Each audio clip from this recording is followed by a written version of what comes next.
Hello and welcome back to Thermodynamics 2 tutorials with Maria.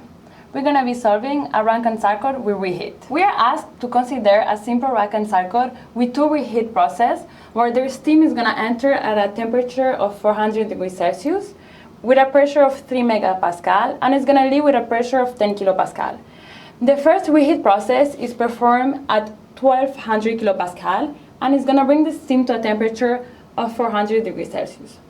Then a second reheat process is performed at a pressure of 800 kilopascal and is going to bring the steam to a temperature of 400 degrees Celsius. We are asked to sketch the TS diagram and to find the thermal efficiency. Draw our process diagram. This is going to be our condenser, where the liquid is going to exit and go to the pump, where the pressure is going to increase and the compressed fluid is going to enter the boiler. In the boiler, the temperature is going to increase in order to have a phase change, and the fluid is going to leave as steam in order to enter the turbine. In a simple Rankine cycle, after the expansion, the isentropic expansion of the turbine, the steam is sent back to the condenser. In reheat system, different turbines are added to improve the efficiency. In our case, since we have a two reheat process, we're going to have 3 turbines. Therefore, in a reheat system, after the expansion of the first turbine, the steam is sent back to the boiler.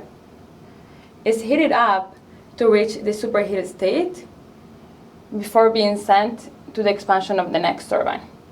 This is our first reheat process. And then again, we're going to have the steam of the second turbine going to the boiler, where the temperature is going to increase before being sent back to the last turbine. And then the steam is going to leave the turbine and is going to be sent to the condenser. This is going to help us to draw our temperature versus entropy diagram. I'm going to call number 1 after the condenser, 2 after the pump, 3 after the boiler. We know that after the condenser, since it's before our pump, we're going to be at our low pressure. That's going to be my low pressure line. I'm going to have 1 here. Then we're going to go to the high pressure due to the pump. We're going to go to the high pressure. Then in the boiler, we're going to increase temperature at a constant pressure. So it's going to be 3. Then we're going to go through the expansion of the first turbine, and then the steam is going to leave the boiler at 5. So pressure at 4 and 5 is the same, so we're going to have another pressure line. So we're going to have the expansion of the first turbine. That's going to be 4. And then the steam is going to increase in temperature to 5. Then it's going to leave the second turbine at 6. We're going to have the expansion of the second turbine. It's going to enter the boiler. The steam is going to leave the boiler again to go to the third turbine at 7. So we're going to have a third pressure for the turbine. And then after 5, we're going to have the expansion, so we're going to go to the low pressure at 6. Then we're going to go up in temperature at 7. And then we're going to go back to the condenser at 8. And then after the condenser, we're going to the pump. So now that we have drawn our TS diagram and our process diagram, we're going to go see what are the values that are given. We are told that the steam is going to enter at 400 degrees Celsius and a pressure of 3 megapascal. That means it's going to enter the first turbine. The highest pressure is 3 megapascal. And we are told that it's going to leave at 10 kilopascal. So it's going to leave the system at 10 kilopascal. So that means that pressure at 3, it's 3 megapascal. We know that the pressure at 2 and 3 are the same, so we can draw put it down here. We know that the steam is going to enter at 400 degrees Celsius, so that means the temperature at 3 is going to be 400 degrees Celsius. Pressure at 8 is going to be 10 kilopascal, and we know that that's going to be the same pressure at 1. So that's the same pressure at 1. Pressure at 1 and 8 are on the same pressure line. And then in the first reheat process, the pressure is 1200 kilopascal, and it's going to bring the steam to 400 degrees Celsius. So we recall that the first process, reheat process, is when the steam is going to leave the first turbine, it's going to get reheated and go back to the next turbine. So that means 4 and 5. So 4 and 5, the pressure is 1200 kilopascal, and the temperature at 5 is going to be 400 degrees Celsius. So we know that the pressure at 5 is equal to pressure at 4, and the pressure at 4 is going to be 1200 kilopascal. Then in the second reheat process, the pressure is 800 kilopascal, and it's also going to bring the steam to 400 degrees Celsius. So again, 6 and 7 is the second reheat process, and that is going to be at 800 kilopascal, and the temperature at 7 is going to be 400 degrees Celsius. The pressure at 7 is equal to pressure at 8, at 6, and the pressure at 6 is going to be 800 degrees Celsius. So this is what we have. Now let's go back to the question of the thermal efficiency. So we know it's going to be the output over the input, so it's going to be the work net over the heat in.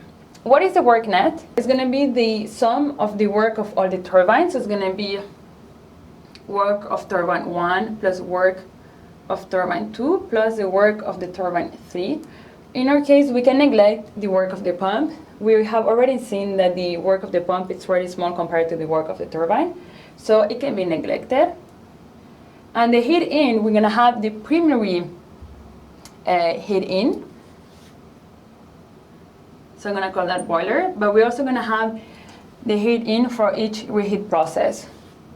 I'm going to call that reheat 1 plus the heat reheat 2. If we put in the enthalpy, it's going to be equal to H3 minus H4 plus the work of the turbine 2 is going to be H5 minus H6. No, that's minus. So H5 minus H6 plus the H7 minus H8. This is for the third turbine. Over the enthalpy of the boiler, so that's going to be H3 minus H2 plus the heat input for the first process, so it's going to be H5 minus H4 plus the heat input for the second reheat, which is going to be H7 minus H6. Have the questions, we need to find all the enthalpies. H for 3, 5, and 7, they can be obtained directly from the table since we have the temperature and pressure. At point 1, we know the pressure since we know it's in the same pressure line as 8. And we know it's a saturated liquid, which means that the quality is equal to 0. So from the tables, we can also obtain the enthalpy. For the enthalpy at 2, we have the pressure, so what we can do is use the pump equation. We have the temperature at 3 and the pressure at 3. So we know that the temperature is going to be 400 degrees Celsius and the pressure is going to be 3 MPa. From the tables, we're going to obtain an enthalpy at 3 of 3,231.7 kilojoule per kilogram, and an entropy at 3 of 6.9235 kilojoule per kilogram. We can do the same at 5. So we know that at 5, the temperature is going to be 400 degrees Celsius and the pressure is going to be 1200 kilopascal. So that's going to give us an enthalpy at 5 of 3,261.3 kilojoule per kilogram. And the entropy is going to be 7.3793 kilojoule per kilogram per Kelvin. The same we do for 0.7. So the temperature at 7 is again 400 degrees Celsius. And the pressure is going to be 800 kilopascal, so that's 0.8 megapascal. That's going to give us an enthalpy of 3,267.7 kilojoule per kilogram and an entropy of 7.5735 kilojoule per kilogram per Kelvin. At point 1, we said that we know the pressure, so we know that at point 1 it's going to be 10 kilopascal. And we know that it's a saturated liquid, so that X is 0, a saturated liquid. So from the tables, we can find that H1 is going to be equal to 191.81 kilojoule per kilogram. And then we said that in order to find the enthalpy at 2, we're going to use the pump equation. So we're going to need the specific volume. The specific volume is going to be equal to the 0.00101 meters cubed per kilogram. So what is the work of the pump? The work of the pump we know is going to be the difference of enthalpy, so H2 minus H1, but it's also going to be equal to the specific volumes times the pressure change, 2 minus P1. We have the specific volume, we have the pressure at 2, and we have the pressure at 1. We have the enthalpy at 1 that we just found, so we can find the enthalpy at 2. It's going to be equal to the specific volume times the pressure change plus the enthalpy at 1. So that's going to be equal to 0.00101 meter cube per kilogram times the pressure at 2, that is going to be 3,000 kilopascal, minus the pressure at 1, which is 10 kilopascal, plus the enthalpy at 1 that we just find, plus 191.81 kilojoule per kilogram. That is going to give us an enthalpy at 2 of 194.83 kilojoule per kilogram. Now we're going to look for the enthalpy at 4. So what we have at 4, we have the pressure, but we also know the entropy is going to be constant in the first turbine. So that means that S4 is equal to S3, and S3 we have previously calculated, and we also have the pressure at 4. So from the tables, we can obtain the H4. So I'm going to do it once completely, and then the rest you can do it yourself. So we can obtain the values. So it's going to be 0.0335 minus 6.8313 over 3,046.3 minus 2,935.6 equals to 6.9235 minus 6.8313 over H4 minus 2,935.6.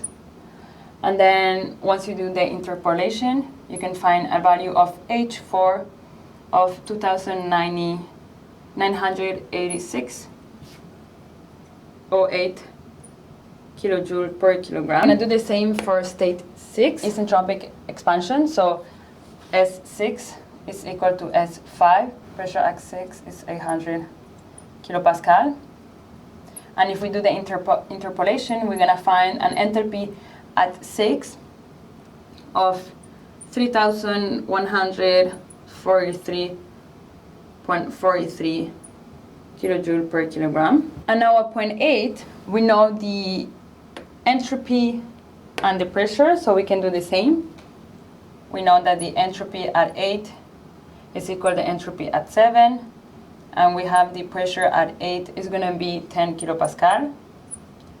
And going to the tables, finding the values and doing the interpolation, we're going to find an entropy at 8 of 2,444 kilojoule per kilogram. Now that we have found out the entropies, let's plug in all the numbers and solve for the thermal efficiency. So the thermal efficiency is going to be equal to H3, 3,231.3, minus the entropy at 4, which we found is going to be, it was 2,986.08, plus the entropy at 5, which is 3,261.3, minus the entropy at 6, which is 3,143.43, plus H7, which is equal to 3,267.7, minus the entropy at 8 that we found, 2,400, over entropy at 3, 3,231.3, minus the entropy at 2, which is 194.83, plus the entropy at 5, which is 3,261.3, minus the entropy at 4, which is 2,986.08, plus the entropy at 7, which is 3,267.7, minus the entropy at 6, which is 3,143.43. And if we calculate all these numbers, we're going to obtain a thermal efficiency of 0.358 or 35.8%.